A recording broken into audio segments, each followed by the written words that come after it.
The rain outside was still falling heavily. Inside the bookstore, Lin Ji sat on the chair with a smile, thinking, it's unreasonable to receive such a precious gift and not reciprocate it. Why don't you take this opportunity to promote your library of books? And let Joseph choose a book as a thank you gift. Lin Ji gave herself a like mark, thinking in her heart, the feeling of accidentally seeing a good book is great. He will definitely like it. This process can also deepen communication and trust with the guest. It can be said to kill two birds with one stone.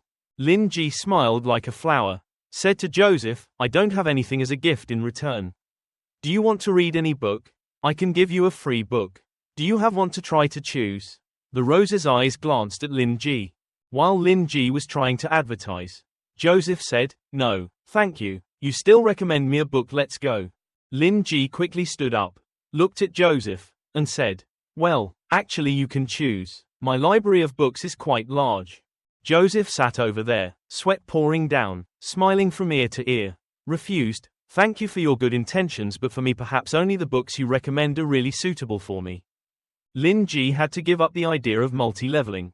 He stood up from the table and said, so, that's okay. Lin Ji thought to himself, it's a bit unexpected. Is it because the effectiveness of the previous speech therapy was so good compared to choosing a book himself that he trusted the book I would recommend more? Lin Ji stood up, looked at the bookshelf, glanced at Joseph behind her, thinking, it seems like the next objective like old Joseph is coming. Progress is really good. Lin Ji leaned the bookshelf side and thought, it's a pity I don't have the chance to introduce my book collection. And Joseph in the back looked at Lin Ji sighing, his head full of questions. Joseph's face filled with thoughts, worriedly thinking, the bookstore owner's expression looks a bit disappointed. Doesn't it? So that's it. Joseph deduced something to himself. Joseph looked at Lin Ji's back and thought, in the glory days, knights couldn't solve the curse. But the bookstore owner, I can easily erase it. It's true that after 2 baptisms in high positions, I now deeply feel my own ignorance and weakness. Joseph looked at his mechanical hands. I thought, and justice has no power. Joseph's eyes narrowed, thinking of his wife covered in blood, dying during a mission, thinking, you can't save other people's lives. In fact, there is no way other than waiting for guidance and gifts from the bookstore owner. Joseph seemed a bit depressed, thinking, who dares to choose books here? Are you worried that life is not long enough? Looking at it from a practical level, I can only look forward to guidance and gifts. Lucy, who dared to choose books at this bookstore on the other side, was with Claude and got a big hiss. Lin Ji looked at a row of her books and thought, even so, I can't recommend the same type of book. He will definitely get bored with it. Let me think about my actual situation. Joseph looks like he likes fairy tales, or shouldn't we try reading Andersen's fairy tales? Lin Ji, after thinking for a while, he took a yellow cover book from the shelf and said, in this situation. Lin Ji held the book in her hand and smiled and said, I personally think this book will help you at this stage. Lin Ji held the book, smiled and said, if you work hard, reading this book, you will definitely get many benefits. The yellow book with a normal cover in Lin Ji's hand, in Joseph's eyes, was a book with a black cover with a bottomless hole. The book is called, When the Stars Find Their Place. Joseph's face was shocked, sweat dropped, and he thought, the stars found their place. Joseph's mechanical arm kept shaking. He thought to himself, damn, I've always wondered if I had good control over myself. Now even this damn prosthetic arm is out of control. Joseph reached out to stop the shaking of his mechanical arm and thought to himself, perhaps partly because the indescribable fear just now left such a deep impression on me. At that moment the battle of the god ended like a fire burning in the night sky. Joseph seemed to fall into the gaze of darkness, with 2 red eyes, thinking, can't explain the power of the stars. Can't explains the power of the stars. But when the tip of the iceberg is revealed, it gives people an incomparably great book. If there really is a God, it is this place. Joseph seemed to be standing in the vast galaxy and fell into the thought, at the same time. In all mystical fields, the stars always represent the highest taboo. In addition to that unknown, distant darkness, their lies of the vastness and depth make people tremble. No one in there has anything. Joseph looked at the image of Lin Ji holding a book standing in the dark, thinking, and now God has taken a book about the starry sky. As Lin Ji spoke, she showed her teeth. This story may be very difficult for you to understand. Lin Ji held out the book and said, "You just take it as is fictional and records a novel about another world. Where a lost civilization." Joseph was bewildered. He reached out to receive the book thinking, another world. Joseph held the book and trembled, constantly thinking, he means that starry sky. Right, the existence of stars also have their own civilization. Sacred light. Joseph's hand holding the book trembled. He stared at Lin Ji's smile and fell into his own thoughts. What the bookstore owner is saying now. Is that an ancient secret or is the truth of the world? Joseph sweated and swallowed a mouthful of saliva. Joseph turned the book over to look.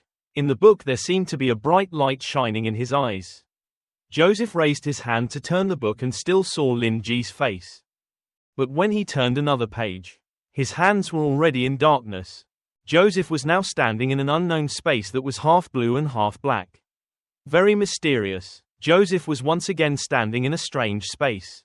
This time Joseph wasn't surprised anymore and said, "It's coming again." But the feeling is completely different from last time. What is this boundless darkness? In the endless darkness, a voice echoed, "No need to panic, customers."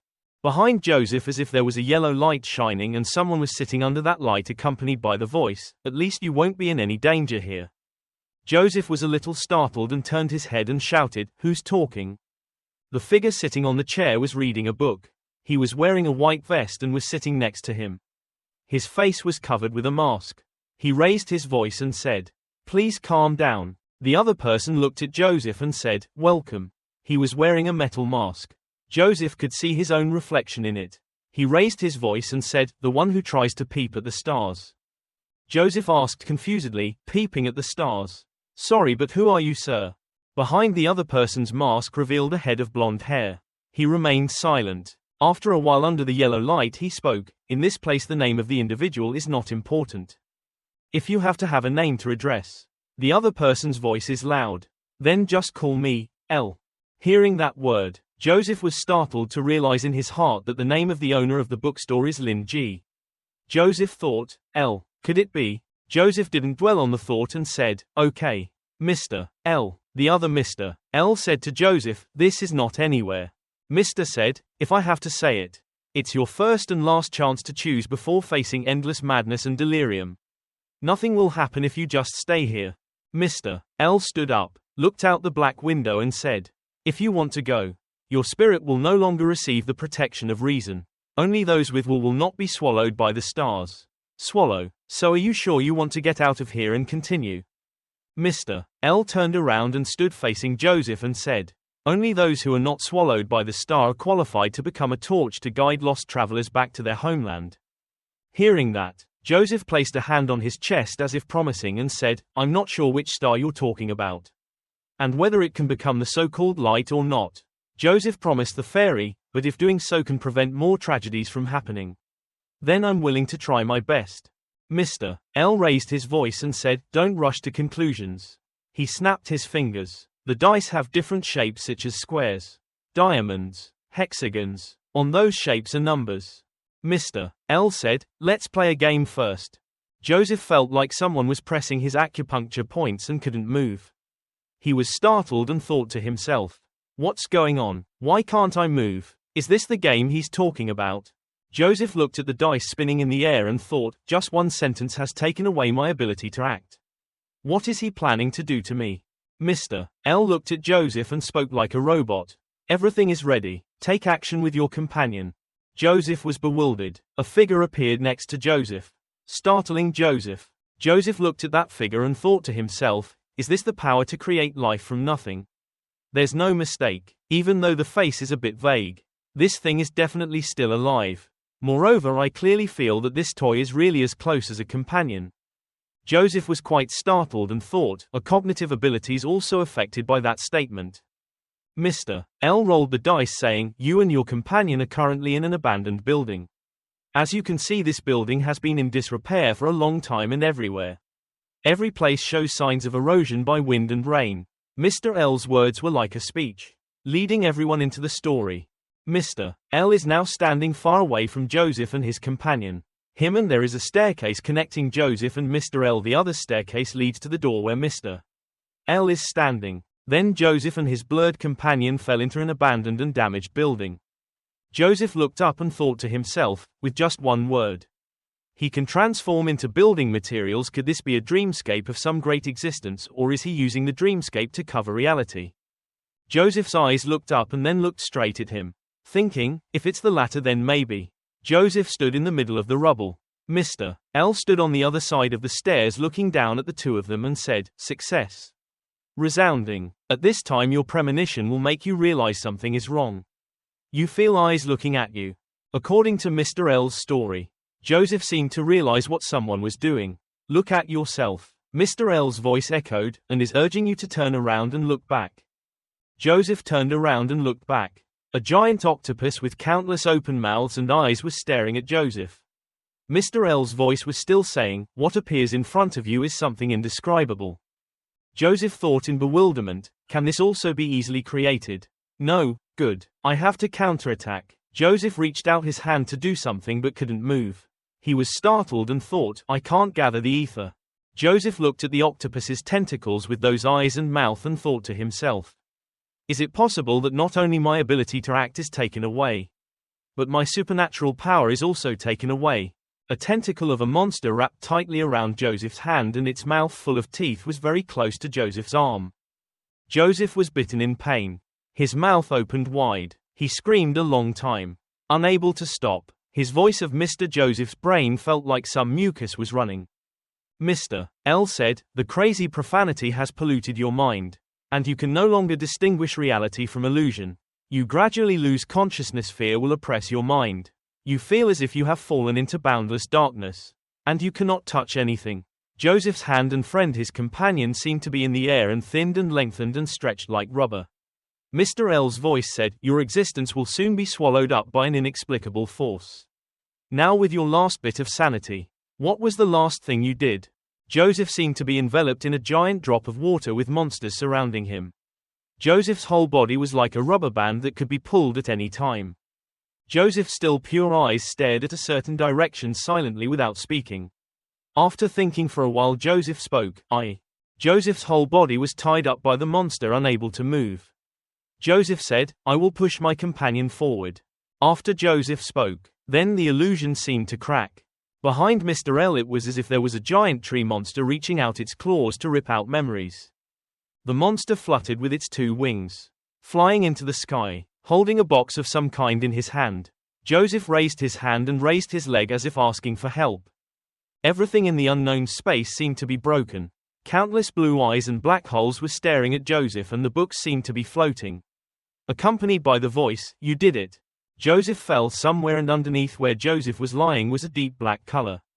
Joseph sat up and covered his eyes and said, am I still alive? Those whispers have disappeared. This crazy game is finally over. Finished. As soon as Joseph finished speaking, he saw a pile of black water like ocean waves crashing towards him.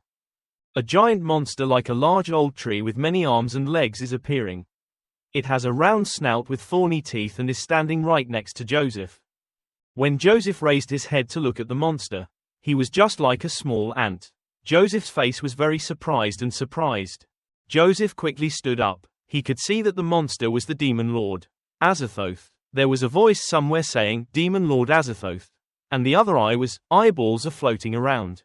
Joseph stood under the black water unable to do anything. Someone's voice resounded, in the center of the universe. Filthy places protruded. The rhythm of the drum was low and frantic. Those eyes stared at Joseph. The sound of the flute in hell rang out that the god danced around him. The silent sound swayed blindly. There was something like a tree with many central branches. It had a golden ball of light looking at Joseph. Around that thing are eyes. Getting closer, the bright yellow light shines. Joseph's shadow becomes clearer. Then the yellow thing goes further away.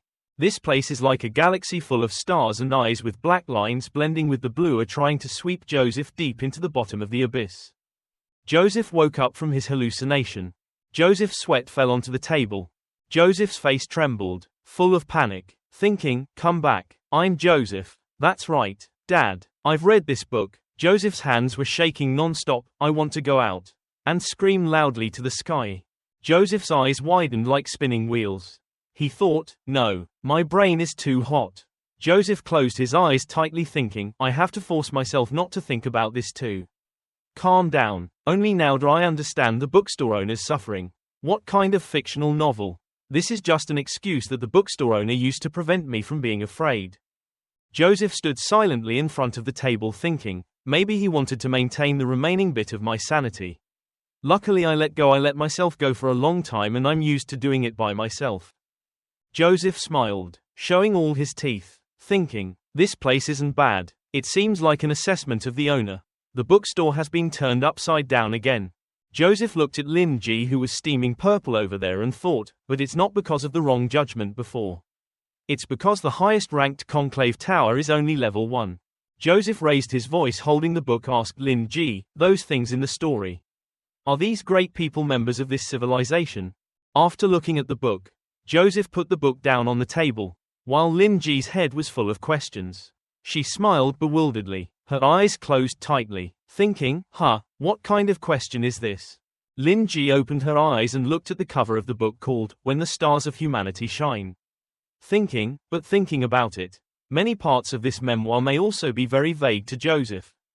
Thinking like that, Lin Ji raised her voice and said, of course. They are monuments of old civilizations. Witnesses and creators of history. The light of the yellow lamp shined down on him. Lin Ji, he said, but no one lasts forever. No matter how great they are, they will fade away with the flow of time. Joseph's mechanical hand clenched and said, I understand. He thought to himself, the bookstore owner is right. I can feel that in this book there is a strong existence sealed. And as long as certain conditions are met, they can be delayed. But such a delay seems a great risk. Joseph rested his chin in thought. According to the bookstore owner, they are great members of a higher civilization, but this civilization, like the ancient kingdoms that once existed, also perished. They also decayed and were sealed. Joseph's eyes flashed. As for the person who sealed them, they are without a doubt the unfathomable bookstore owner in front of them. Lin Ji, facing Joseph's puzzled look, could only question. Lin Ji looked at Joseph, who was holding a trembling book in front of him, thinking, why does it feel like Joseph imagined something unbelievable? It's better to enlighten him a bit. This will also help his reading experience. Lin Ji spoke up, I know you might feel a bit confused now. But this is normal things. Anyway, there are many things in this book that you don't understand. You don't need to think too much about things. The important thing is to grasp your wool and turn them into something useful for you. Joseph heard that and repeated, make them all useful to me. I think it might be a bit difficult for me. Lin Ji picked up the sword and said, don't be discouraged because this is your decision. Try to do well. Let go of the past even if it's painful or honor. Then you can face the future better. Joseph's whole body was a bit shocked. Lin Ji explained, a little challenge in new life is inevitable. First of all, starting with proper use. I will give this book to you. This book is a gift. You can go back and study it slowly. Joseph in the book bowed to Lin Ji, said, thank you for your gift and guidance. I have benefited a lot from it. Lin Ji waved his hand and said, no need to flatter me too highly. I was just imitating your words, other people. Lin Ji spoke, there is a sentence I think I can give you. Lin Ji said, in an entire nation among hundreds of millions of people, there appears only one genius. Every millions of hours of human leisure pass before a truly historical moment. The shining, starlight time of humanity begins. But once this moment comes, it will affect the course of history for thousands of years. Next year, Lin Ji stretched out his hand and said, when strong personal will and historical destiny collide, the fire will burn. Lin Ji's yellow pupils saw the image clearly of Joseph said, that moment lit up the sky of human civilization. Every moment like this is the stage of heroes. Lin Ji further explained, of course I didn't ask you become a hero. There are not many opportunities in this world to create a stage for heroes. You are human and just a part of human. You must know the truth that humans sometimes. Lin Ji reminded Joseph, don't overestimate or underestimate yourself. Just fulfill your destiny when the time comes. Lin Ji's words were like stairs helping Joseph climb up to the stars. Lin Ji said, no longer bright and eternal like the stars. As long as you try your best to fulfill your will and strengthen your faith, your existence will become a light bright enough to illuminate the road ahead and the long dark night. No matter how it cannot hide its brilliance with a lamp. Joseph walked, step by step up the stairs and towards the light. Joseph seemed to think of the image of his teacher pointing the sword at him and him kneeling on the ground. Lin Ji's voice rang out, that light belongs to you. Image of the old teacher holding the sword saying, Apprentice Knight Abraham Joseph. Are you willing to swear by the divine light and devote your life to justice? The young voice rang out, I will. Quote, young Joseph, when he was still a young bamboo shoot, raised his head. His hands on his chest, knelt on the ground and said, I swear by the divine light. The sword in my hand will always fight only with light. Joseph seemed to see his own past in front of him just like a day or two. Lin Ji's voice was still echoing, don't forget how you feel. Now come on. Remember that everyone has your destiny. Perhaps this book will help you fulfill your mission better. Joseph's hands clasped tightly. Outside it was pouring rain. Joseph raised his voice and said, I will. I most intend to do so. Joseph walked out the door and raised his head to look at the rainy sky. Joseph thought to himself, seeing such a sad rain makes me really feel a bit nostalgic. Think I need a little quiet now. Joseph stood in the middle of the rain. Joseph exhaled a stream of smoke. He clenched his mechanical hands tightly and remained silent. After a while Joseph bloomed. He smiled, bared all his teeth. His face seemed to see a second spring, and said, okay, this cold air wakes me up a lot. Joseph held the book tightly in his hand and said, it's been a while. Now I feel this powerful feeling. Joseph looked up at the sky and thought, carrying the magic sword on my back for many years. My mind was not corroded by magical energy, and under my own struggle of will it has now turned into an immense problem. Serious. Joseph walked away with thoughts in his head. This damn thing makes me unable to stay awake and mentally unable to completely control the power in my body. For one round the soldier's main task is to fight. This is quite a dangerous thing. Joseph looked at his mechanical arm and thought, and after the war with the wizard. Because he lost his right arm. The result was that this situation has become more serious. But now the transfer of the magic sword has worried me for decades. Even once the bookstore owner directly swallowed the cursed magical energy curse. Joseph looked up, his face showing a strangely harmonious smile, like a chronic disease being cured. All serious diseases also disappeared. Joseph's shadow opened his eyes. He raised his hands in the air with a big smile. This makes me feel extremely free. The more Joseph went, the more he thought, even though he lost his soul, I have my own spirit but have determination and confidence and also have a gift from the bookstore owner. This deal doesn't lose anything. I'm even lucky. I just need to adapt for a while and I will be able to returning to our peak period. What is needed now is to quickly digest this change. Joseph was just thinking and thinking without noticing a dark shadow in front of him. The person wearing a black robe touched Joseph's shoulder. The other person wearing a black robe walked over, revealing a small part of his face with silver hair. The other said to Joseph, sorry. Let it go for a moment. Joseph stopped, glared, turned his head to look at the other's back thinking, this supernatural breath. Joseph glanced slightly at the back of the person walking away. Joseph thought, this supernatural breath is a hunter and also a source of blood with extremely high purity. Joseph turned completely to look at the back of the man in black thinking, judging from his perspective, intentionally holding back his breath. Then this guy at least has destructive level power. No one has such power among the white wolves. Could it be that he is a hunter who is hunting alone? Quote. Joseph thought, from Nuo Jin until now, such a strong man has appeared with an unknown location, and is also a hunter. Should I come up to ask? If he doesn't cooperate, then just be frank. Joseph's mechanical hand just clenched. Then loosened, he thought, or leave it alone. The interrogation of a powerhouse at a destructive level without any real evidence anyway. We really should have some consideration. Maybe it will bring trouble to the work of the secret tower. After thinking, Joseph turned around and left, not caring too much anymore, but thinking, this guy, there is no murderous intent on his body. Nor is there a tendency to cause trouble. If any problem occurs, then at that time it's best to continue talking. Now let's go. When Joseph had given up, the man in the shirt, the black cloak, flashed red eyes behind the silent cloak. You could see a sharp knife in the black-clothed man's arm and then found Joseph did not move. The man in black retracted his knife. And on this side, Joseph walked away and called on the phone. Claude, how is it going? Claude replied, it's going smoothly. We're now searching for the whereabouts of the white wolf hunters. Going by the book. Joseph walked through the rain saying, okay. When you're free, remember to find some research materials on the language of the Kingdom of Alphas. The owner of the bookstore is interested in this lost ancient language inscribed on the magic sword. Also, when gathering information, remember to pay attention to the movement of a white-haired lone hunter. He's probably a destructive ranked hunter. So try to gather as much intelligence as you can, just to be safe. Joseph looked at the door in front of him, put the phone away, and said, I have important things to do in the past few days and won't be returning to the tower. If any problem arises, please handle it promptly. No need to report to me. The other person heard and said, It's clear, sir.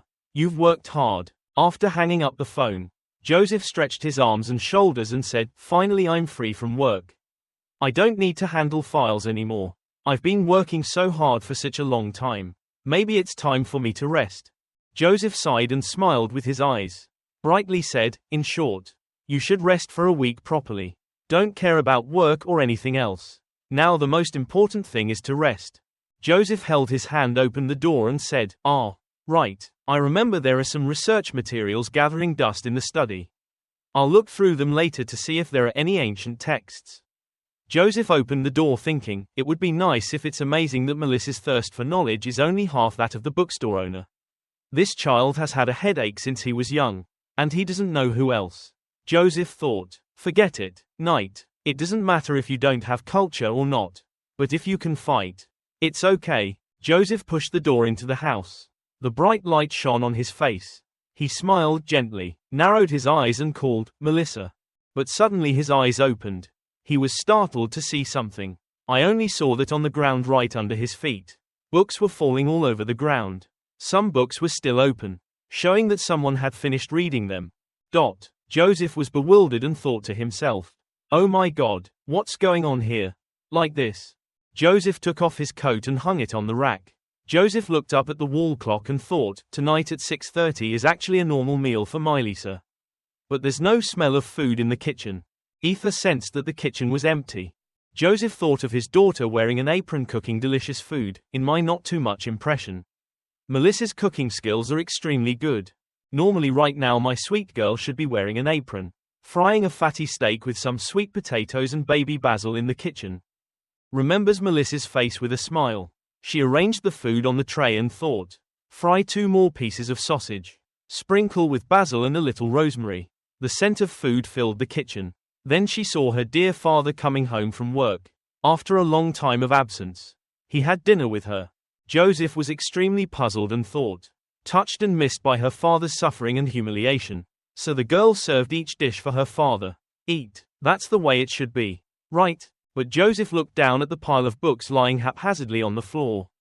He reached out and picked up a book to read. Suddenly Joseph was startled when he saw something on the cover of the book. Joseph squinted one eye and whispered, I remember the author of this book is. Went back to the past a bit. Someone called, Joseph. Winston. The book was placed on the table. One person said, thank you for coming to help me contribute my luggage. Tomorrow I will no longer be a brilliant knight. No longer fit to be a department head. The man stood with his hands behind his back, turned his head to look out the window and said, there will be some normal people reporting about my fighting style. The reason is that it is not suitable for the knights studied. But I still wrote these fighting methods into a book, hoping that those among the numbers who had surplus fighting parts could pass them on. Young man with a bang. Black hair looked at the other person and hesitantly called, Chief. The other man said, I know they thin the new wave faction is acting radically. But I'm sticking to my beliefs. The other man raised his voice and said loudly, free, if you have faith in the divine light in your heart. It doesn't matter if you sincerely pay tribute or not. The other person gritted his teeth, glared at the person behind him, and said, stick to the knight's fighting style. Is the embodiment of chivalry. How can chivalry be such an inconvenience? Joseph held that book and stood in the middle of the room, thinking of the man who could kill someone with a knife, who could do acrobatics and use a knife to kill people. Joseph also saw the other man sticking out his tongue and licking the blade, thought to himself, that's right. This is his level of backstabbing. Mastery of acrobatics, top-notch knife throwing and poison on the knife. According to him that is. Even though the knight can kill people, but after all they are civilians. Joseph pulled out a piece of paper from the book. Joseph felt nostalgic in his heart and thought, now that I mention it, I remember that his disciples were in the same situation and had this same problem. remembers a bit. At that time the tower battle area was mysterious to the Hanayama Knights. Koru, a man with 2 scars, wearing glasses, was sitting on a chair. Joseph held a piece of paper and asked the other person, "For this mission, do you have anything to say?" The other person pushed his glasses and said, "I want to say." Hanayama Koru said, "If you can't win in fighting then practice more." Koru clenched his fist, his eyes behind his glasses flashing, "If you can't win, then investigate your opponent. That's something only weak people do." Koru pushed his monocle behind his glasses and glanced at Joseph. "Have you ever heard the story of knights?" Year 1616. In the Nuo-jin region, an incident that occurred caused continuous, lasting effects. One day, a wandering knight came to a local nobleman Hanayama and asked to stay the night. At that time Joseph got extremely angry and said, "No need, I've had enough." Joseph punched the wall hard, causing the wall behind Hanayama Koru to crack. Joseph, with red eyes, clenched fists wanting to hit the other person, said, "So this is the reason why you're on a mission without gathering intelligence but recklessly killing people." At that time Claude had a hard time stopping Joseph. Claude said, Teacher, please calm down, there will be a crime network." At that time the other person reached out his hand towards Joseph. The book was closed firmly by Joseph. Joseph closed his eyes and said, "Just thinking about it makes me feel like I have high blood pressure again." Joseph put the book on the table and sighed, thinking, regardless of his disciples, at least until I retired I didn't have a good impression of this Bucky Knight. But now that I think about it, isn't that pretty good? Joseph closed the book thinking, but now that I think about it, wouldn't it be pretty good if he didn't have any disciples? A book opened on the table. Joseph closed his hand thinking, no exception as a rule. These books are all basic teaching books for knights. All very basic knowledge, but useful and have many knightly skills that new knights must learn. Joseph's back stood there thinking. However, the daughter of the great knight of glory Melissa was educated from the love of a father who was her. These books were arranged differently from before, but now it's been brought out. What is this all about? The book fell. Joseph quickly walked to his daughter's room. Arriving in front of the door, he looked at the door for a moment, then turned the door handle and called out, "Melissa." His eyes were very surprised when he saw the situation inside. Only saw Melissa in the room wearing a mask. The fever-reducing patch on her head was turning on the reading light. On the table on the ground everywhere were books. Melissa was diving head first into world knowledge.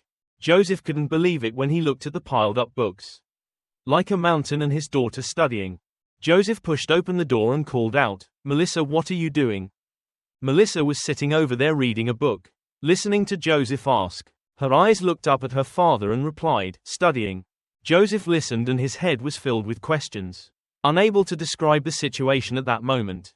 "Hey." Joseph walked quickly towards his daughter and said, "Hey, my dear Melissa. Let me see." Joseph took a book from the table and held it up and said, "I remember you told me in 4th year at your age you hate studying the most. Right?" Melissa said while reading the book. "I was wrong."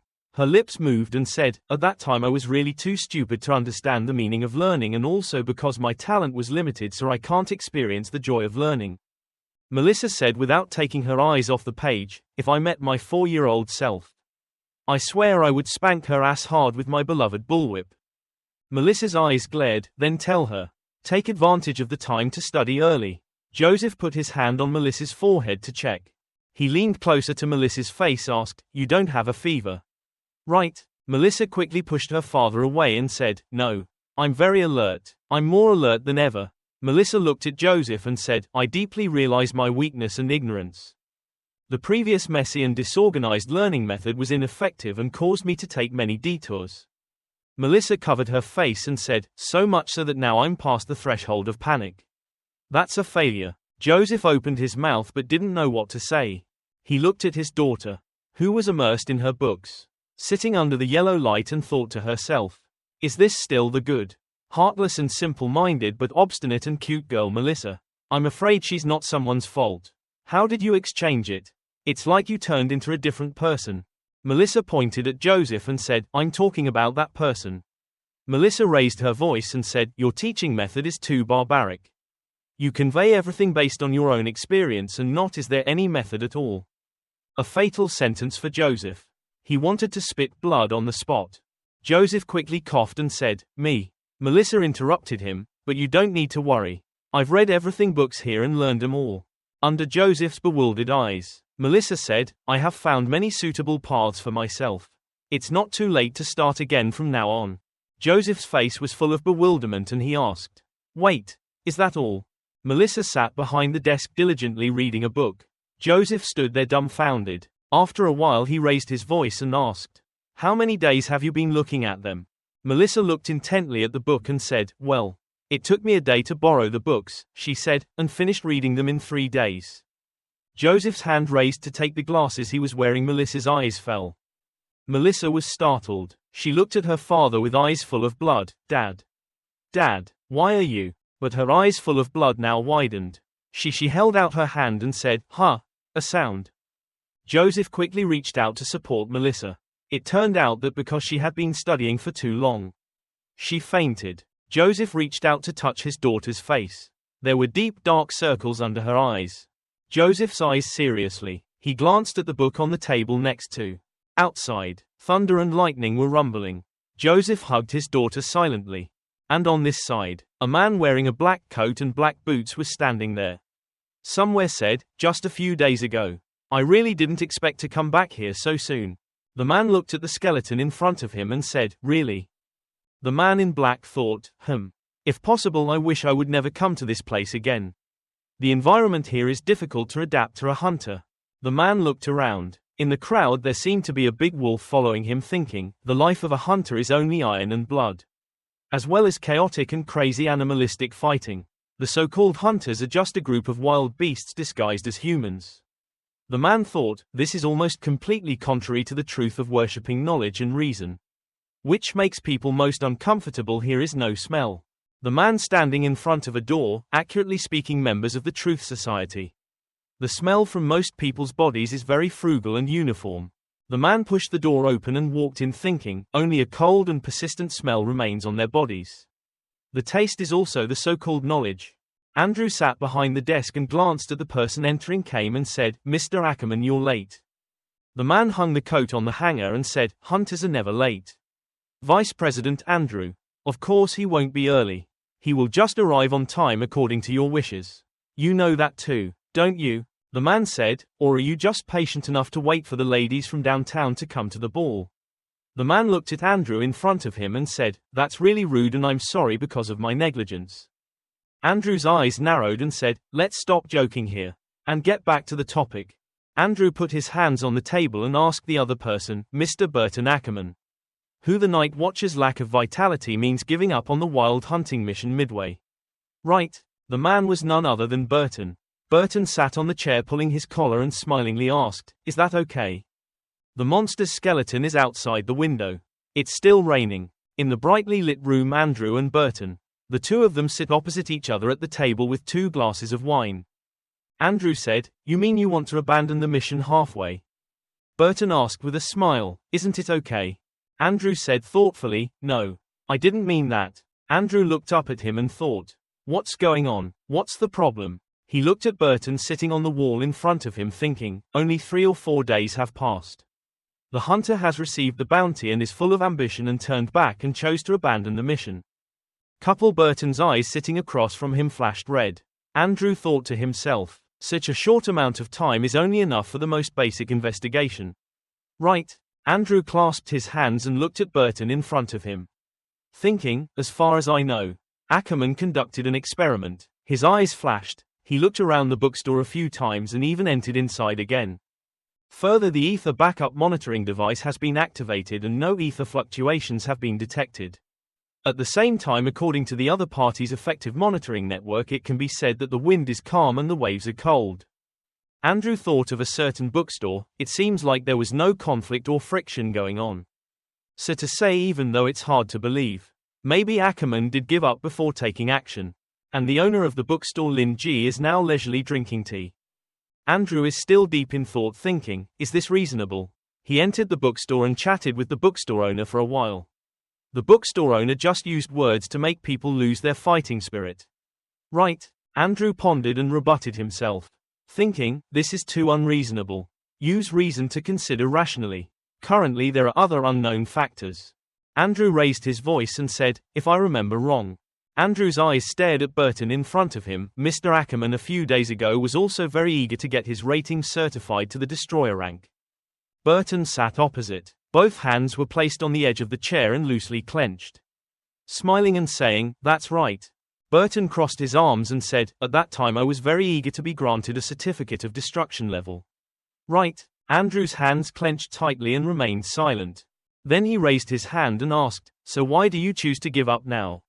"Wild is the simplest reward among all rewards for the level of destruction currently offered.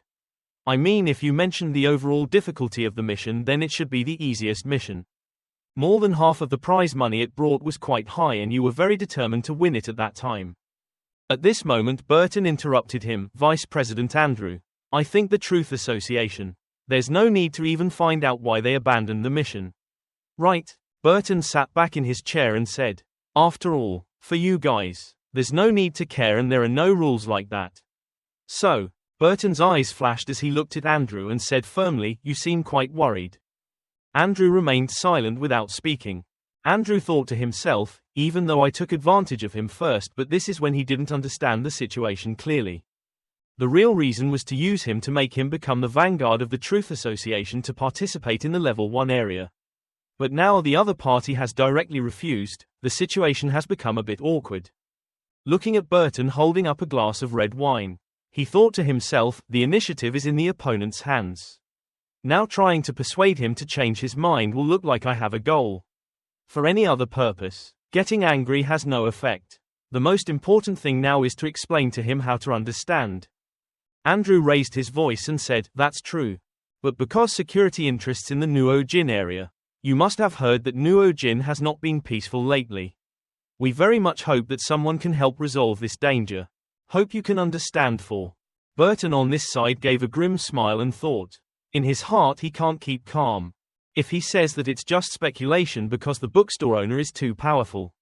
So for now, even though the vice president hid it very carefully, there was still something very wrong with his attitude. This was certain. Burton held the glass of wine as if he had guessed everything and thought, "True association. The agent is really using me to investigate the bookstore owner." Burton's eyes flashed at Andrew. And Andrew also had his own thoughts. Andrew imagined Burton as someone holding a gun and a knife to kill everyone. Thought, even though a hunter's life is full of killing, that doesn't mean he only knows how to kill. If he didn't have such acumen, he wouldn't be able to survive in a world like that. So, Burton put the glass of wine on the table and said, "So sorry. I have no interest in maintaining law and order. Leaving the mission is purely my personal reason. I think Vice President Andrew knows my situation very well." Burton raised the glass of wine in front of him and said, "In other words, you should understand the Hunter Association very well." Burton's eyes flashed slightly. "We only chase valuable prey and are absolute selfish humans. Aren't beasts best at finding advantages and avoiding disadvantages?" Burton thought about what to do now. "Now I want to build my own hunter organization. In a way I have become an enemy of the Truth Association." Burton eyes reflection in the glass of wine thinking, it seems like this group of reckless and arrogant people don't know how strong the bookstore owner is. While the bookstore owner seems to be willing to be hunted, then I'll push them in. It's okay to be in the dark. Pursue benefits and avoid losses. So who is harmed? Looked at Andrew's face reflected in the Burton glass of wine and thought, now suddenly saying these words, maybe the damage he is talking about is definitely not Wild. But something else. Andrew was startled and thought. And since he's not the owner of the bookstore, it can only be the Truth Association. Could he have realized something? But there's no way it could be like that. His attitude changed completely. After going to a bookstore. Wait a minute. Bookstore. Andrew realized something. His eyes suddenly widened. Could it be that Ackerman knows something from the bookstore owner? If that's the case, it's really possible that he was instigated by words in a short period of time. The bookstore owner doesn't need to use force. Just need to provoke. Damn it. Right now my heart is filled with doubts, but I can't continue. Continue to interrogate. Andrew raised his voice and said, "If you insist like that, I won't have much to convince you." Andrew raised his hand and said, "On the other hand, the news about you receiving the bonus has been made public, as it is used as evidence for evaluation. This also means the news that you are abandoning the mission now will also be made public." Andrew's eyes stared menacingly and asked, "Do you have any opinion?" Burton was a bit startled. He gritted his teeth and thought, "Oh, he wants to use his reputation to influence him. Rape me." Burton stood up and said, "Of course I have no opinion." Burton thought to himself, seeing that the seduction failed. He immediately took the dangerous place and threatened him. This decisiveness is truly the vice president of the association. Truth Society. Burton's red pupils glanced at Andrew and thought, "I heard before that when he was young. He was a real outsider in the Truth Society. A playboy, has a hobby of hunting the lusts of flower boys. The most famous incident is that he was a sage spirit of the Iris family. And in the end was rejected and went nowhere." Burton just walking out while thinking, I thought, he's just a pompous idiot. But unexpectedly I didn't expect him to be such a big man with such tricks. Burton walked away. His face smiled victoriously, glanced slightly at Andrew sitting over there and thought, it's just that the so-called great man, there will always be some mistakes that are considered obvious. He thinks he can use his reputation as a threat to repress me. As everyone knows, for some groups like hunters, a bad reputation is much better than no reputation. Burton walked away. Behind him there seemed to be a dark shadow with a matching smile. Especially with Burton's current smile. He thought to himself, when I was a panic-level hunter before, I didn't know. Now if I want to gather all the hunters together I find a way to spread the word. Dear. Burton walked to the door. Before the door closed Burton said, then I'll leave first. You can do whatever you want. The door was slammed shut. Andrew held a glass of wine, closed his eyes and sighed, then opened his eyes. Andrew held a glass of wine and sat alone in the room. After a while he stood up and thought, the night watchman was lifeless. I really underestimated him before. Andrew took a sip of wine and thought, as for his behavior, I really have a hard time understanding. After a real conversation. In fact, many people say that he is like the person who rings the bell all night waiting for dawn on the clock tower. And he has enough patience when facing his prey. Andrew concluded, in fact, that's exactly what he did just now.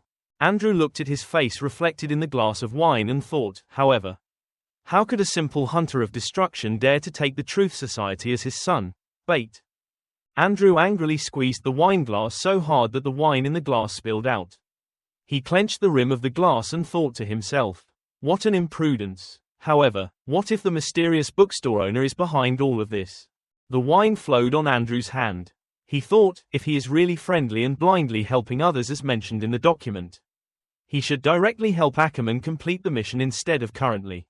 Like so not only will it not help him, it will even cause him to lose his own reputation. Andrew imagined the image of Lin Ji and Wild thinking, this result depends on the strength of the bookstore owner most can be guessed. Which makes one wonder whether the bookstore owner's stance is biased towards Wild or not. Andrew used a handkerchief to wipe away the wine stains on his hand. Then he put the handkerchief aside. Picked up the phone. He looked at the phone and thought, no. Now is not the time to hesitate. We have to get all the information about this person as soon as possible. The phone is connected. Andrew to speak on the table in the phone makes a sound, hello. This is the Tower Intelligence Department's secret ritual. Andrew heard the voice thinking, this voice doesn't belong to Joseph. That's right, it's his beloved disciple. Apparently the name is Claude. The person on the other end of the phone is Claude. Right, said, that's Vice President Andrew of the Truth Association. Do you have any request? Andrew took the phone and went out to the balcony to look at the rain outside and asked, where is Joseph? Claude on this side replied, the teacher has resigned. I'm temporarily taking over his work. Andrew didn't ask Joseph anymore but asked, number 0113 this number has provided all the documents from have you given it to me yet? Claude on this side replied, what a coincidence. This profile has just been updated. Claude on this side coughed and thought of his master Joseph saying, but you know. The newer the information, the more valuable it is.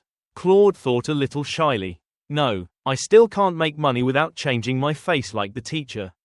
Is it because I still have a conscience and do I still feel guilty doing this? Andrew on the other side sighed and asked, how much? Claude on this side was struck by lightning and thought, you've been tricked by your teacher countless times. To the point where he's so used to it that you don't even return the price. Claude said, wait. Claude picked up the book and put it on the shelf and looked at the screen with a new set of letters on the computer. Claude, a sound was only seen on the newly sent letter saying, Number 0113 transferred the file to the previous price list ceiling level, which is invalid and will not be sold anymore. Claude saw this and said to Andrew on this side, I really feel sorry. Mr. Andrew, this file is not for sale. Andrew was startled when he heard Claude's words. He thought to himself, I heard right. Are you kidding me? The Mysterious Tower and the Truth Association have cooperated for so many years. Every year due to the change and update of the rank list. So even if the information is not written down, they will still provide it to us. Let's see. Andrew held the phone, bewildered, looking at the skeleton in front of him, thinking, even this time, because I was afraid of trouble, I just acted like a fat sheep and didn't bother to calculate or pay anything.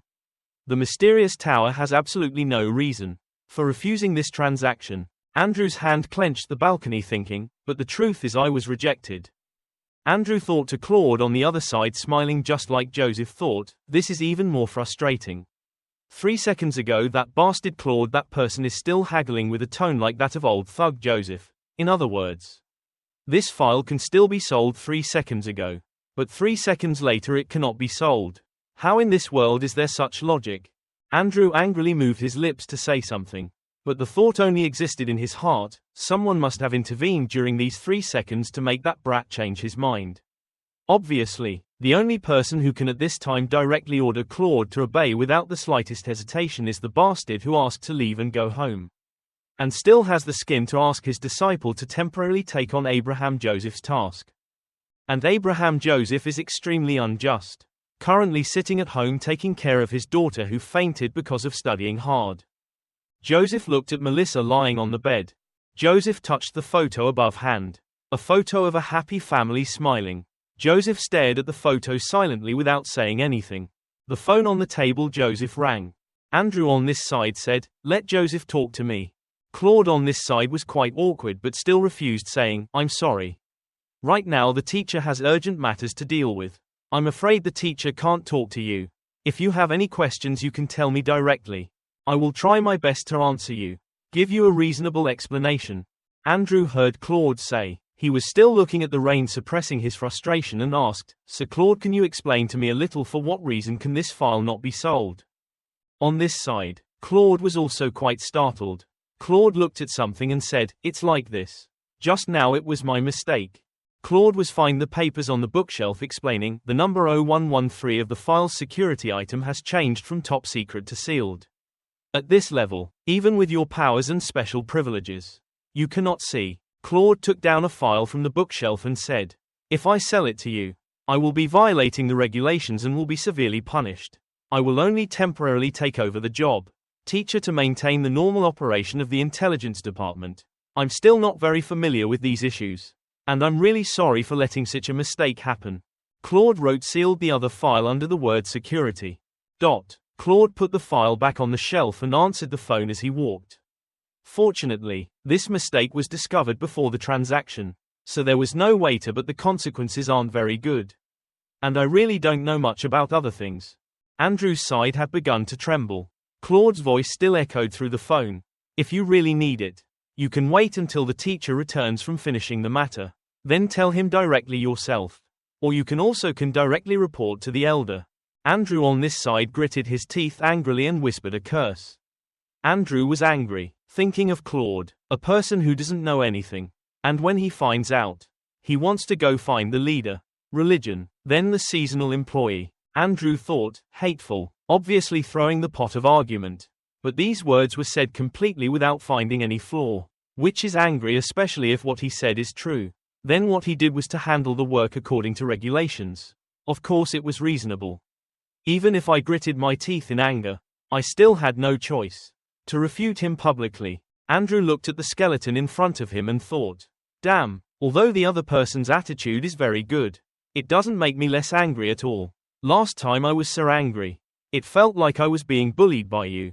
Let's play. The biggest problem right now is this file. Why did the security level suddenly change? Andrew took a deep breath and thought, calm down. I have to always be cold and always respond politely. Thinking like that, Andrew said to the other side of the phone, half a month. That's just in time. After half a month, why did the security level increase? After all, this is still the same file. Right? Andrew asked the other party. The subject is still that bookstore, and is still investigating the good and evil and the purpose of this bookstore owner. What reason do you have for directly refusing to provide information to Truth Society? Or maybe you've been seduced by the bookstore owner. Claude on the other side said, sorry. Andrew quickly moved the phone away from his ear. He stroked his hair. I silently said, what the hell? Claude on this side sat in front of the computer and said, isn't it just a set of documents? Andrew on this side was full of questions and didn't understand anything. Claude on this side moved the control mouse on the screen and said, I need to explain to you after a thorough investigation and additional details. File number 0113 has been split into file number 0114. Claude looked at the two files on the computer and said, currently number 0113 is the base area profile. And number 0114 is the character profile. Both are archive levels. As for your other question, the elders have sent out a professional expert to evaluate. And the results were consistent with Teacher Joseph's judgment. Claude on this side was looking at the computer while answering, and Lucy on this side was looking for files. Claude told Andrew, the bookstore owner's attitude is friendly and has no apparent purpose. But that doesn't mean there is no purpose. However, judging from the known situation, there is no bad direction, so no need to go to war. Andrew held the phone on this side. Listening to Claude speak on the phone, all of this is other information, not the main content in the file. Andrew was quite angry and said, ridiculous too. Judging from the current situation, we know there is no bad direction. Then confirm that there will be no further development after that.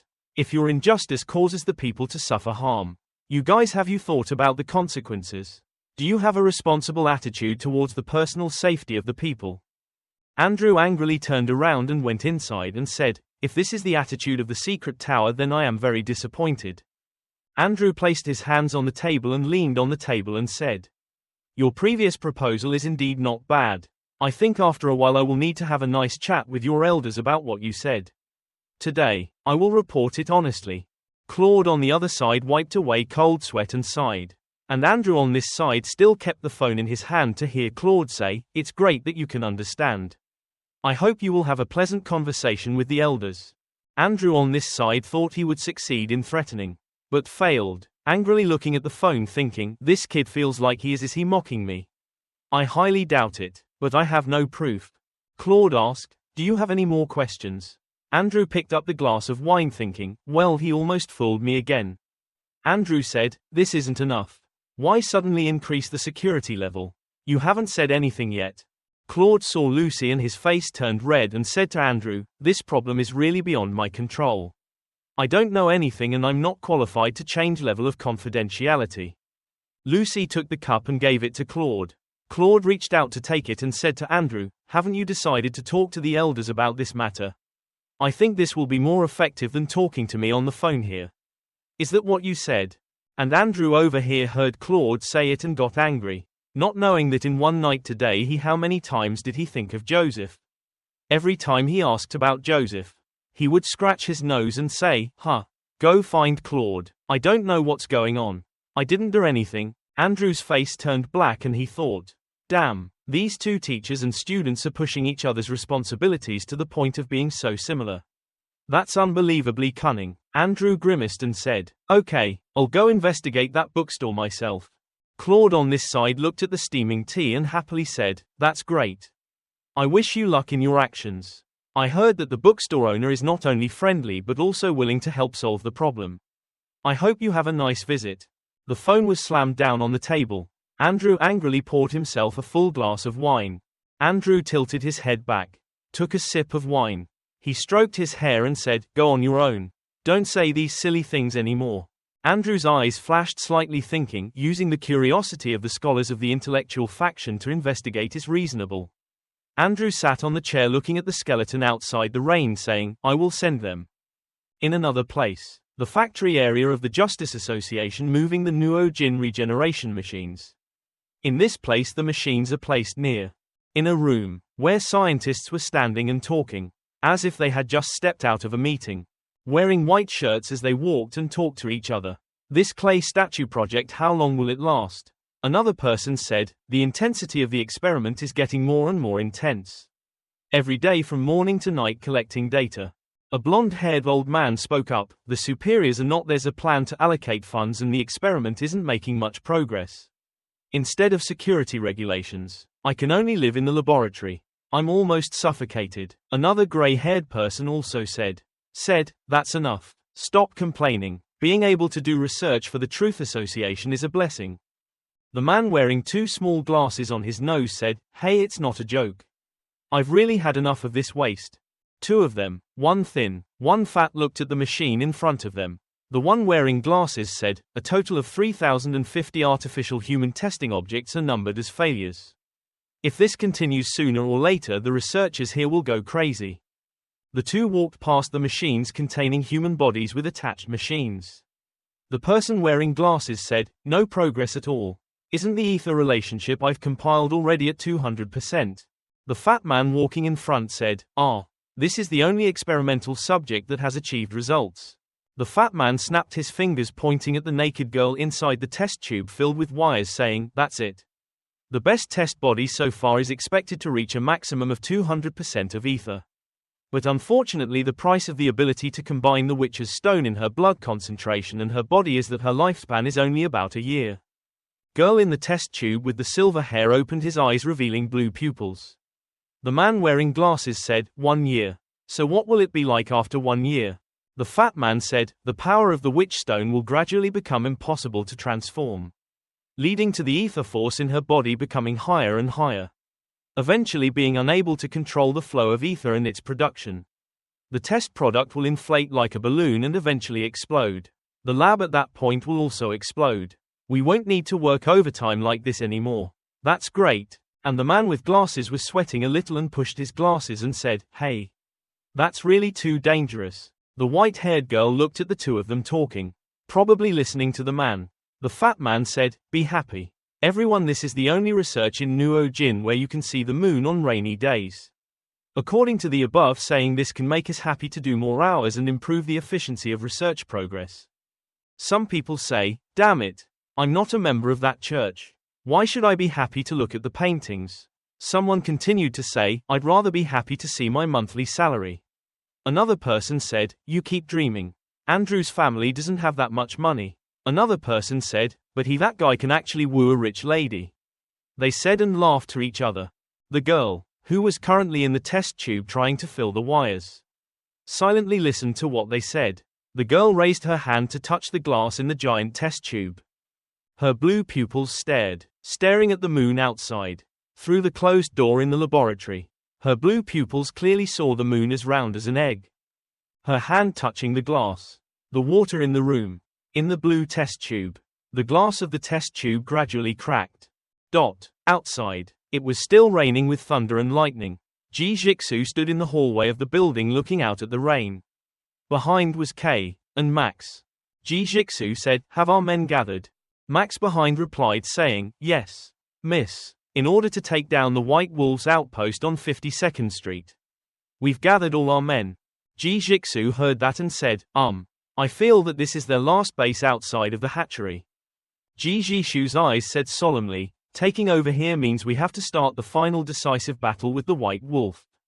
Maybe this will be the end of the incident caused by the egg of the magic mirror. Max and Kei's faces were extremely serious. Ji Jixu said, that is also the end of my revenge. No matter how strong a new hunter organization is, it cannot be recognized by other organizations nor can it quickly gain a foothold. Ji Jixu said looking out into the rain, we're facing the White Wolves today. Because Nuo-jin isn't big enough for 2 large hunter organizations. For this reason, we must eliminate the White Wolves and take everything from them. Ji Jixu's eyes looked at the rain, among them. The most important thing is. A few years ago, the White Wolf headquarters. This place was enclosed in a place like a round ball. Torches were lit. Someone said, a corrupted blood formula from wolves of the Hollow Court. Someone said, yes, this is the most important base for the White Wolves to gain a strong foothold in Nuo-jin for many years. Ji Jixu heard that, spoke up, even though I have now been promoted to 3rd leader. I am still a rookie after all. Is it really okay to give me access to the top secrets of the organization, Officer Early? The other person with silver hair, holding the torch, led the way and said, it doesn't matter. Sooner or later you'll know. Besides, this is Helix himself giving orders. It seems he values you very much. Maybe soon, you'll take over my position as second boss. Relax. Even though Helix looks fierce, he's not a bad person. The other person turned his head and smiled with narrow eyes. His haircut like the doll looked at Jijitsu and said, after all, I have worked with him for many years, so I understand him very well. The other person is Kaki, the second leader of the White Wolf organization. Kaki said, I believe. In the future you two will live in harmony. Jijitsu remained silent without answering, followed Kaki's footsteps and went inside. Kaki held the torch and smiled as she spoke to someone. Helix, you're still researching a plan to improve the method of preparing impure blood. Right, I followed your orders and brought Miss G here. Kaki looked at the man in front and said, you don't need to, impatiently. To maintain reason and impure blood is not something that can be studied so easily. Helix sat up from the bed and said, it's been hard for you, Kaki. The other person was wearing pajamas that revealed her firm chest. Jijitsu asked, is that her, the recently famous young lady? Li Bonong's only daughter. He is the leader of Helix. Helix turned a searching look towards Jijitsu. Jijitsu looked into Helix's eyes and thought to himself, those eyes are so scary. Like a wolf staring at its prey. He's really the killer, leader of the largest hunter organization in Nuo-jin. His reputation is truly legendary. Helix sat on the bed with his hands on his hands and said, although you are still young, you can see that your qualities as a hunter are quite good. Starting from today you are about to own a part of this large organization and you must be conscious. Helix opened his mouth and said, I believe you know why I called you here. Helix stood up and looked at Jijitsu said, I will give you part of the original method of the White Wolf. And you can use it to develop the people under your command. The blood of the dream beast is very toxic. If there is no suitable method. If so, this blood is poisonous. Helix pointed in one direction and said, so the original method is extremely valuable. Only by mastering a complete method can the hunter be able to continuously produce profane. Helix pointed to Jijitsu looking at the chest with yellow patterns in front of it and said, these powers were passed down through the long battles of ancient hunters. Although relatively brutal, the side effects are stronger. But the probability of not being able to survive the first heart attack is very high. The strength can be improved much more strongly than the experimental formula prepared by the pharmacist. Jijitsu opened her eyes wide and stared at the other box. Helix was still explaining, besides the development of the White Wolf organization. You must make good use of this unstable power. Returning to the present, Jijitsu placed both hands on the railing and said, the foundation of every hunter organization is the tainted blood formula it possesses. If we can get ourselves the wolves of the hollow quartz formula, then nobody will object even if I claim that I'm the true successor of the White Wolves. Jijitsu put her hand out to catch the raindrop. Her eyes closed and thought, moreover, I also need the White Wolf's intelligence information to cover up own source of information. Let Ryan's soul in my hands have more room to develop. An eye with giant tentacles was staring at Nuo-jin searching. Jijitsu thought, the information that I'll obtain will benefit Spider. Jijitsu opened her eyes and said, I found it. She ordered, Max, you should go search deep into the last stronghold of the White Wolf to find original method. Max received the order and replied, yes ma'am. Jijitsu stepped on the railing, jumped down and ordered K behind, K. Order our men to attack. Kill all the White Wolf hunters and leave no survivors. You and I work together to find Helix and complete this revenge. Kay replied, as you command. And on the other side, a group of people wearing black cloaks was surrounding a body. The body had its head bitten off. Blood was flowing everywhere. The face could not be seen. An intact hand was lying on the red background. The group of people after brutally killing someone. Man. Then each person held in their hand a piece of the dead man's shirt and turned to leave. They had wrinkled skin and flashing red eyes. Someone was leading. He had a set of vampire-like teeth. Behind him a wolf was biting the flesh of the dead man. The wolf was covered in blood and its eyes flashed. Then countless silhouettes of other wolves fell on the wall. The dead man was now only a skeleton with red blood flowing. Through the windows where blood flowed, there were people wearing black clothes, standing guard. Blood flowed down like waterfalls flowing to the surface of the lake, followed by human hands and feet also falling. It turned out that the blood flowing everywhere was flowing towards a pit. Giant blood. The survivors dressed in black are standing around that lake. The leader smiles. In the distance, Helix stands on one side. Behind him is a girl standing. Helix smiled and said, "The plan is going smoothly." Somewhere someone said, "So fast. So fast." Helix's eyes widened. Someone said, "How beautiful. There's no more, he will come soon." The girl standing behind Helix with silver hair, blue lip paint, and honey skin with a dot in the middle of her forehead. The other girl said, "Mr. Helix, according to your command, we have injected an overdose of impure blood into all the staff. I believe that most people will soon lose their minds and become monsters that only know how to fight." Helix spoke, said, "You're doing very well, Trisha." The back of the two of them standing and talking to each other. Helix said, "They've been given multiple injections of corrupted blood beyond the regular amount and using the formula concocted by the dark wizards of the Scarlet Cult to force themselves to stay awake." Behind him is the silhouette of someone. Hands raised. A blue light covers one skeleton. The other skeleton floating in midair surrounded by a stream of blue air. That stream of blue air burned brightly in the center where red blood was contained. There were two people in black clothes standing next to them taking notes. Helix stood looking at his hands holding tightly. He said, "This altar is like a giant campfire, pouring fuel into it and burning fiercely." There was an eye silently observing from above that gradually appeared. Helix said, "Until when, providing enough energy for the incubation of the magic mirror's eggs." Helix smiled, extremely satisfied with that light. At this time, something like tentacles curled like wool was floating above that blue light. A circle surrounded by blue arrows burning in blue light. Helix placed his hand on his chest, clutching his shirt, and said, "I feel this coming from the ether vibrations." His ring shape spreads outward in a circle round, making the entire space tremble like a heartbeat. Helix spread his arms and looked at the octopus tentacle-like strands covering the test tube containing the round ball with ice arrows inside and said, "Oh my lord. My salvation, my only light, I will protect you down." Helix smiled a victorious smile. The days of running around like real rats are coming to an end, it's over. His Helix eyes lit up and he said, "Everything is just as the mysterious man with snake eyes said. These dark magician's fuels are indeed very good to use." Helix clasped his hands behind his back.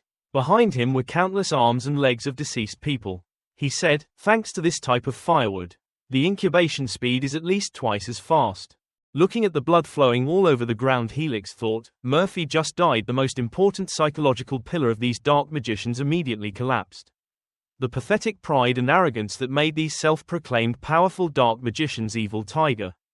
Helix clasped his hands behind his back and clenched his fists, thinking, "These brats are like headless flies. I provoked him a few times. I intentionally let them act as shields." Facing the hunt of the mysterious tower, he was defeated in one blow. Helix thought with a grim smile, dark mages communicate with the ether to release magic, and all of them are compatible with the ether. Their flesh and blood is the best carrier of ether. And in this ritual only a little is needed. Helix thought of someone's snake eyes, though I don't know why the mysterious man with the eyes, those snake eyes helped me again. But like the desperate dark mages who saw the white wolf as the straw that saved their lives.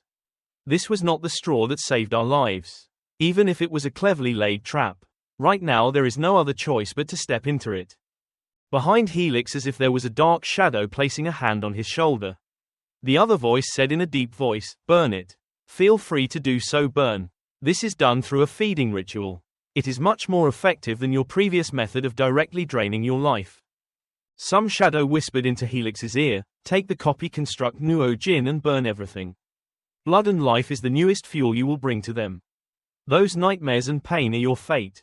Helix trembled endlessly. He rolled his eyes and thought, the mysterious man who led me to complete the first sacrifice at the altar was like adding wood to the invisible ether fire that flared up around the helix of human bodies, lost like the firewood that fueled the burning blue fire. Helix raised his hand and said, "When I woke up I lit a fire and caused panic in Nuo Jin. Many magicians in the sect, the Red Faction. After just a few days almost all of them became fuel. Blue firelight in front of their eyes, as if there were a pair of bright blue eyes looking at Helix." Helix opened his arms and said, "But only things, this is not enough." Helix's face wrinkled, "He has more sacrifices." At this time Trisha, with her breasts exposed, said to Helix, "On Helix. The bodies of the dark magicians have been used up. Do you want to continue hunting? Trisha looked at Helix's back, raised her hand and said, there aren't many people left in the red sect. They're all scattered and running away, making it difficult to catch. That's also a big risk for us. Helix clenched his teeth and thought, yes, that's right. Even without the dark mage's body there are still sacrifices. Helix turned his head and placed an arm on Trisha's shoulder saying, you can stop hunting. Soon you won't have to worry about this. Trisha blushed and looked at Helix. Helix continued, I assure you. Trisha blushed and smiled looking at Helix and said, Sir Helix. While Trisha was blushing shyly, a voice said, report. Report. Someone with a fierce face said, the spiders found me. A person with a giant body. His head was tied tightly in handcuffs. And the other person's arms and legs were several times larger once Helix. The other person held a person's body in his left hand. And in his right hand he held a ball of nails and said to Helix, our base on 52nd Street has been discovered. Very close from this side. Helix heard that his eyes narrowed thoughtfully. He asked with a dark face, are you here yet? Helix gritted his teeth and thought to himself, gee Jixu. She's really a young hyena more disgusting than the knights in the mystery. Helix raised his hand to talk to Trisha. Trisha was behind her carrying some kind of box up front. Helix said, even number 52 has been discovered. So this place is no longer safe. Trisha behind her was holding a box. Her huge breasts were exposed. Inside the box was containing an arrow of blood. Helix told the giant, inject this. Duogang's face had a fear. Helix explained and said, this is the fate of the white wolf hunter. Then there will be no more fear. Duogang took the small injection. Helix called the girl's name, Trisha. Helix smiled and said, now is the time. Trisha turned her head to look Helix. Then dressed in red and smiled. Her heart-shaped eyes looked at Helix and said, obey Mr. Helix. Trisha reached out and clutched her nails into her neck. Trisha's lips moved and said, if possible, what an honor it is to be with you as one. The reflection of the two people. Trisha offered her head to Helix. Trisha's voice came out, wishing you victory, my master. Helix took the other head and said, of course the white wolf will never surrender. The head in Helix's hand with white hair was quickly magically cast by him, leaving only a skeleton. Helix raised his voice and said, your intention. I will make good use of it. Helix merged his other head with his own and said, let the spiders come as they wish. Trisha's body fell to the ground. Helix said, what a coincidence. This base. Everything here should also be destroyed. Helix's face is now extremely scary with a new skull revealing devil-like teeth. Helix said, however, but since they're coming here, don't think about leaving here in the future. Helix turned around and said to Duogang, who was kneeling on the ground. Come on Duogang. Helix raised his foot and stomped on Trisha's white hair under him. Ground. His Helix eyes flashed slightly. He led Duogang to leave. Before leaving, he said, these little spiders are probably good matches. The fire appeared. His feet landed on the ground, followed by firelight shooting out in all directions. Jixu and Kei were flying at extremely fast speed. As soon as the two of them flew in, suddenly Jixu's eyes opened wide. The fire exploded. When Kei and Jixu had to stop, Jixu said, is this place? She thought to herself, no wonder the white wolf has escaped the pursuit of the secret tower and the Truth Association many times. Looking at the ruins in front of her, Jixu thought to herself, if it was before, if you haven't seen this unimaginably deep tunnel. Ordinary people cannot imagine that there is an underground world like this in the upper city of Nuo-Jin. 50 meters behind there is a huge secret space. Quote, Jixu looked down into the deep hole full of human skeletons and thought, what was unexpected was that underneath was such a cruel and immoral hellish scene. Jixu had to cover mouth. Because of the strong smell of blood. Someone shouted, is this still an act that humans can do? Are those white wolf bastards crazy? Jixu looked at this gruesome scene and couldn't help but think. I've heard about the evil deeds of white wolves before, including massacres, but I didn't know that they gathered corpses like this. Slaughterhouse here. Looking at the situation here, it is clear that this behavior has been continuing for a while. This is, I'm afraid, just one of the bases. When Jixu was immersed in thinking, Duogang suddenly appeared behind Jixu. He raised his big hands to attack Jixu.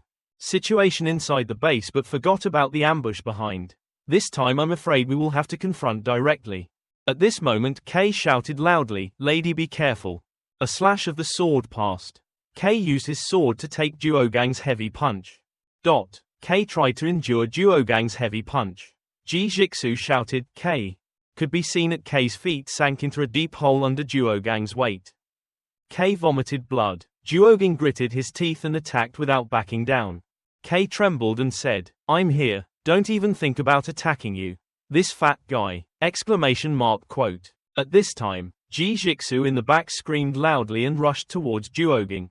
A beam of light passed through Duogang's body, making him unable to react in time. Kay was freed and dropped his sword. Ji Jixu landed on the ground, seeing only Duogang's body was left. His head had fallen off his neck.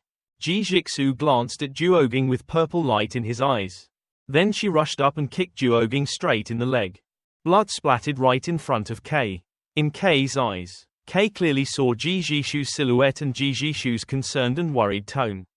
"Is Kay okay? How are you? Are you seriously injured anywhere?" Ji Jixu concernedly hugged Kay's shoulders and placed them on his lap. Kay said, "If you're injured like that, you need to heal at least. It takes a few weeks to recover and people no longer have to worry." Kay blinked one eye, smiled. The mask of one eye was also broken. She said, "Protecting you is my responsibility. I can't just sit and watch you get hurt." Ji Jixu looking at Kay. He said in a worried tone, "I'm sorry, I'm not mature enough yet. Next time, I absolutely won't let my subordinates be needlessly injured like this again. Be patient and I'll take you to the back. Leave the rest to me." Ji Jixu ordered the people in the back. "You guys take Kay back to the base for treatment. Remember to pay attention to safety." "Guys," the other person replied, "Clear, leader." At this moment, electricity flashed in Ji Jixu's head. Ji Jixu was startled and thought, "It's a warning of Iron Will." Ji Jixu raised his eyes looking at it. "I only saw Duogang, who thought he was dead, slowly sitting up. The places where the blood had flowed were gradually growing new flesh-like tumors that were gradually forming." Ji Jixu shouted loudly, "Be careful. Run." Ji Jixu shouted, "It's a siege crossbow," only to see from somewhere countless arrows coming towards them like a rain of arrows. The people next to Ji Jixu shouted. Machine arrows that iron and steel hit the giant Duogang, creating an extremely loud explosion. Ji Jixu's subordinates on this side were held aside by Ji Jixu. Ji Jixu handed Kay over to them to talk. "It's too dangerous here. Go quickly," the others hesitantly said. "Obey." Waiting for the other two to hug Kay and leave, Ji Jixu took off his overcoat and stood on the roof watching the arrow stuck in the ground. Said, "That's a white wizard's rune of lightning execution."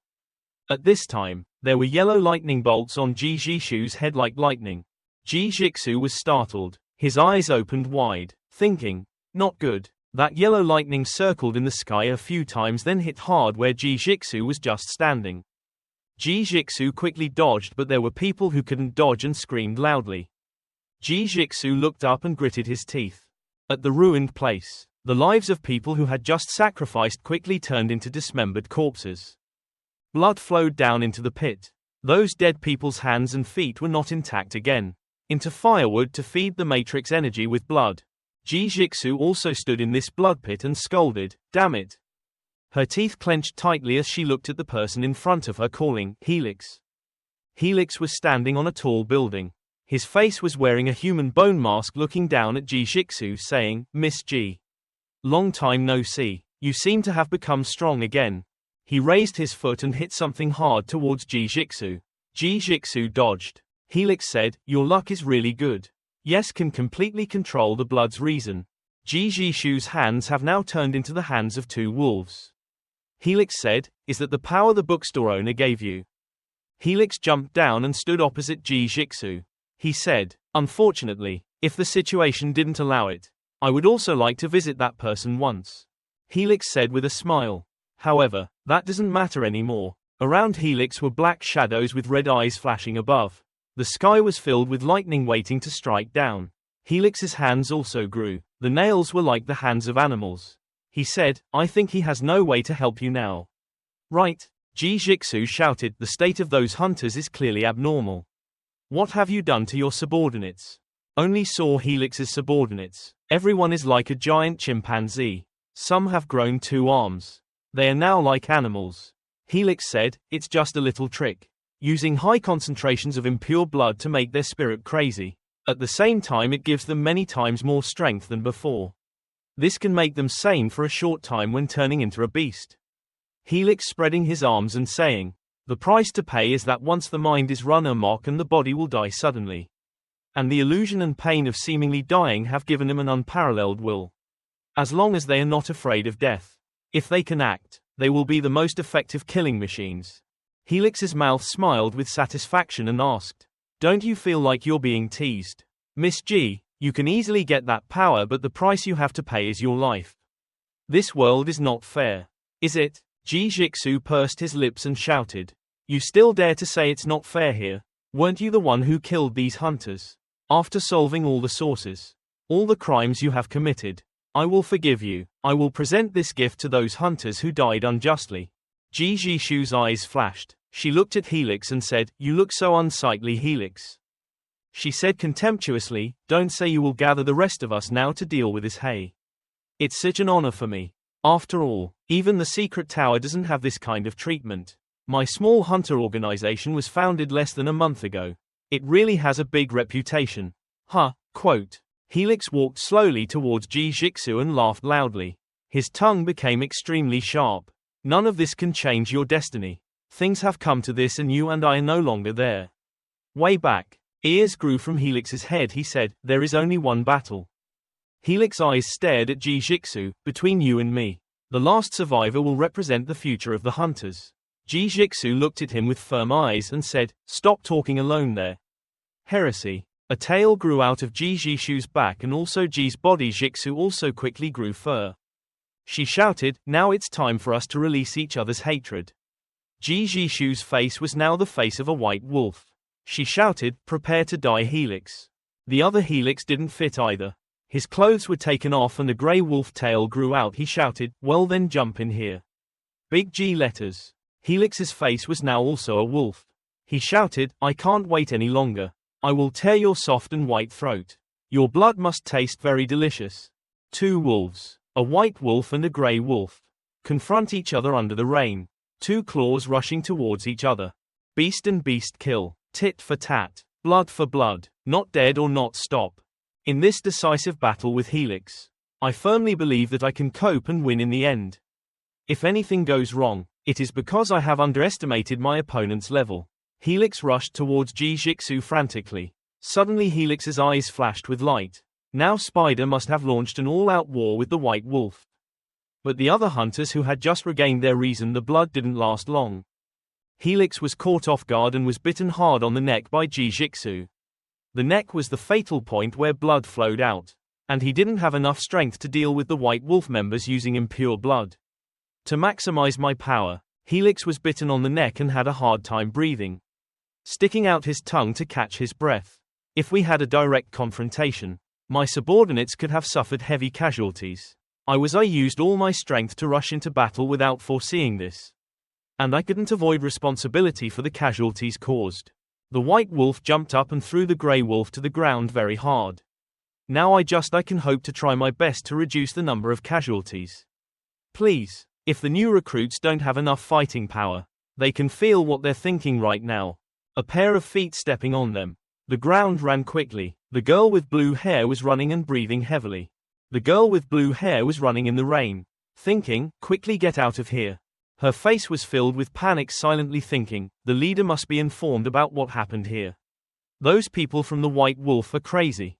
The blue-haired girl's eyes closed as tears spilled out of the corners of her eyes, thinking, otherwise there was a captain. I'm afraid I would have died there like everyone else. At that time the girl was fighting with the enemies. She thought back, originally we followed the captain and fought with all the enemies was still favorable. However, a large number of non-human things pouring out from everywhere suddenly appeared around. At that time, under the guidance of a certain captain, they were attacked by a certain captain. The group of people, not perhaps animals with red eyes, surrounded her. Thinking back to the situation at that time, we were already surrounded. Those humanoid beasts attacked the hunters. She girls thought, because we couldn't fight against those monsters. The battle situation soon turned into a one-sided massacre. Countless hunters' people were killed because of those humanoid beasts. The girl was so scared that she couldn't fight. She sat on the ground and backed away.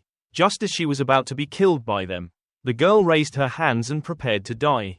Then a bright light, a person with both hands holding a gun appeared and shot dead the humanoid beast. The other person, like a sharpshooter, stood in front of the girl and said, "Quickly go. I will hold them back." Quote. The other person's back was extremely solid. The other person said, "We can't let everyone's sacrifices go to waste. At least one of us must survive." The other person called out, "Parva Rostilo, quickly run away from this place and go find the leader." Parva Rostilo sat on the ground hesitantly and said, "But Captain," the other person shouted, "you don't need to worry about my situation." The other person turned his head with a smile on his face, eyes wide, and said, "I am the captain of the #1 combat team of spiders. Iska, Virgil, not to mention blocking a few enemies. Even defeating them all is not a problem." Parva Rostilo ran quickly under the rain while running and thinking, "Run in that direction now.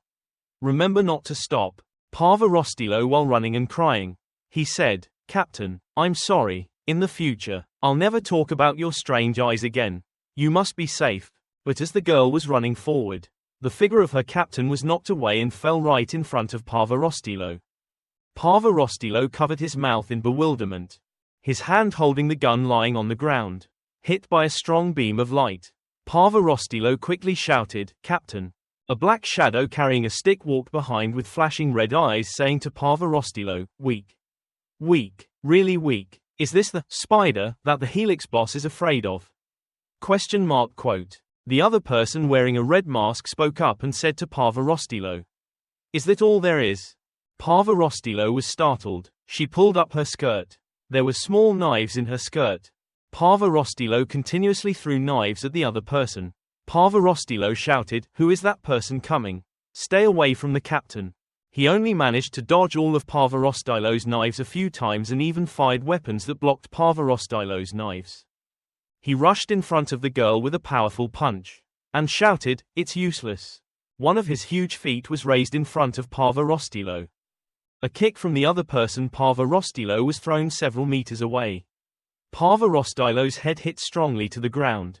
Parva Rostilo's face was covered in blood and she moaned, "It's not too bad." He was wearing a red mask carrying a stick. His shirt was torn, revealing his strong chest. He stroked his head and said, "So weak. So weak. So weak even after killing the fifth person. I was still yawning and sleepy. I was looking forward to an evenly matched battle. Looks like I have to go find that Miss G and play for a bit." He removed it. The mask took off to reveal a face worth fighting. He stuck out his tongue and said, "I feel honored, little beauty, to die at the hands of Master Barbar, the genius panicky rank hunter. You should feel very lucky." Barbar propped his cane on the ground and walked towards Parva Rostilo, sighing and saying, "I have to do it myself even for this kind of item. Shouldn't that old Helix think about giving me his place?" Parva Rostilo's hand was lying on the ground, crushed by rocks and soil. Holding tightly, countless silk threads shot out from the girl's hand, covering Barbar. Barbar had to stop as he was walking. He was a bit bewildered. A string passed through his body. Then countless more strings were shot out like spider silk, covering Barbar. Barbar did not panic at all. He said, "At a time when I didn't pay attention to you. Used steel wire to form a barrier. This is a bit interesting." Parva Rostilo lay on the ground and tried to say, "Currently the 20-meter radius is under my control. If you don't want to get hurt, let me and the captain leave. Go." Barbar carried the stick in one hand and put his hands on his hips, laughing and saying, "You idiots. Do you still want to hurt this boss?" He smiled. "Destroy the ropes. This thin thing doesn't need me to do anything." On the roof there was a figure sitting. Barbar smiled, showing all his teeth, and said, "Leave it to you, Clara." A dark shadow jumped from above down. He had yellow hair and blue eyes, smiled with his teeth and jumped down from above saying, "Haas. It's as easy as pie." A mechanical part appeared followed by countless other parts. The machine part knocked down the ropes made by Parva Rostilo. The other ropes immediately burned. It turned out that the other machine part was the other person's mechanical feet. Parva Rostilo lay on the ground looking at the rope she created herself burned in her own palm. She widened her eyes in bewilderment. It turned out to be a girl with mechanical legs and ruffled hair. She smiled and said, "Spinning technique. The flower vine is not bad. But do you expect to use this toy to dominate us?" I'm dying of laughter. Clara turned her head to look at Baba and said, "I quite like this little girl. Can I take it home to play with you?" Baba said, "No, sir, I'll take care of it first." Clara said, "Stingy." Baba slowly walked towards Parvarostilo. He grabbed Parvarostilo's head and pulled him up from the pile of rocks. He smiled and asked, "What? If you're willing to become my toy, it's not impossible to let you and your golden-eyed captain have a way to live." He stuck out his tongue and whispered into Parvarostilo's ear, "To go. Say a few nice words. Come and please me." Parvarostilo's face was covered in blood. She curled her lips and scolded, "You bastard. Stop dreaming." Clara laughed in Baba's face. And Baba's face turned black. He swung his claws and blood splattered out. He stood with a smile and said, "It seems you don't really understand my situation." Parvarostilo sat on the ground and covered his eyes.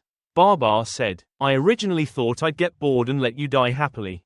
But now that I think about it, that's not very good." On the ground was a monkey.